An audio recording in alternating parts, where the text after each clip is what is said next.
Hi guys, magandang araw po sa inyong lahat. Ito naman po ang kaibigan niyo si Jake Pomperada from Bacolod City, Negros Occidental, Philippines.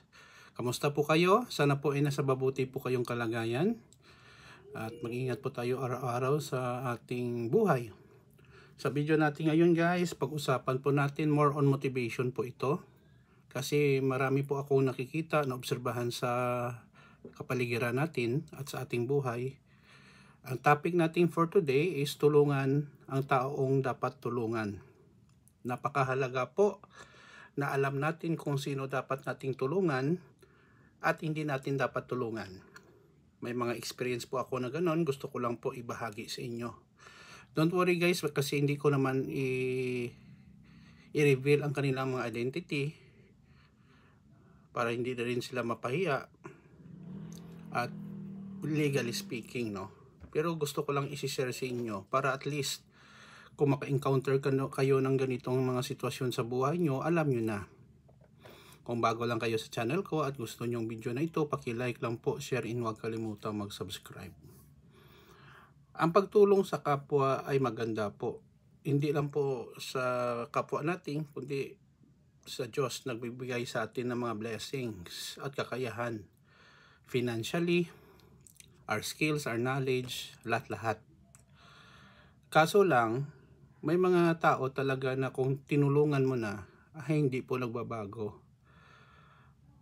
Bumabalik sa mga dating bisyo na hindi maganda. Or ginagamit ang tinulong nating na pera sa hindi magandang bagay. Sa akin guys, ang masishare ko lang sa inyo, dapat piliin natin ang ating tulungan.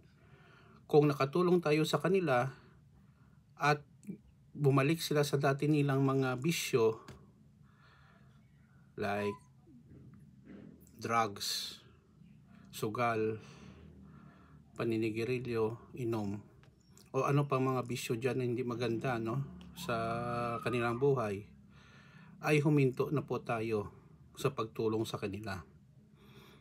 May kakilala ako, nagkasakit. Ewan ko kung nung una hindi ko pala alam, nag-smoke. Mahirap po, umingi palagi ng tulong sa ibang tao. Ako, naawa din ako. Nag-extend ako ng tulong, pati ang kapatid ko, tumulong kami sa kanya. And then, time will come, nagkaroon po siya ng mild stroke. Okay? During that time, hindi ko alam na nagyuyosi or nag-smoking. Umingi naman ng tulong, nagtulong ako, mga kakilala namin, tumutulong. Nang gumaling na po, guess what? Anong nangyari? Saan ka nakakita ng tao na may nakadanas ng mild stroke, bumalik uli sa pagyuyosi? So anong ginawa ko? I stopped helping that person permanently. Sabi ng kapatid ko, bakit? Kasi parang escape ya siguro ang paninigirilyo mo ko. No. Nagkaroon siya ng mild stroke. Sayang ang pera na binibigay natin na tulong. Ginagamit lang pala sa bisyo na walang kakwenta-kwenta. Yun po ang isang halimbawa ng pagtulong mo.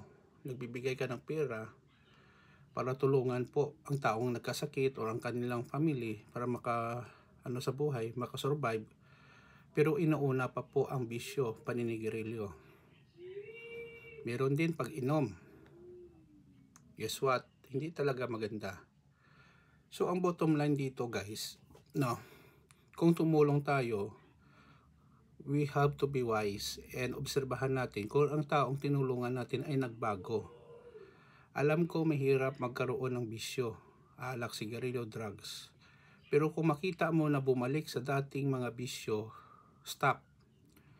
Huwag na pong tulungan. Pabayaan nyo na po. Kasing sayang ang pera nyo guys. Niloloko lang tayo.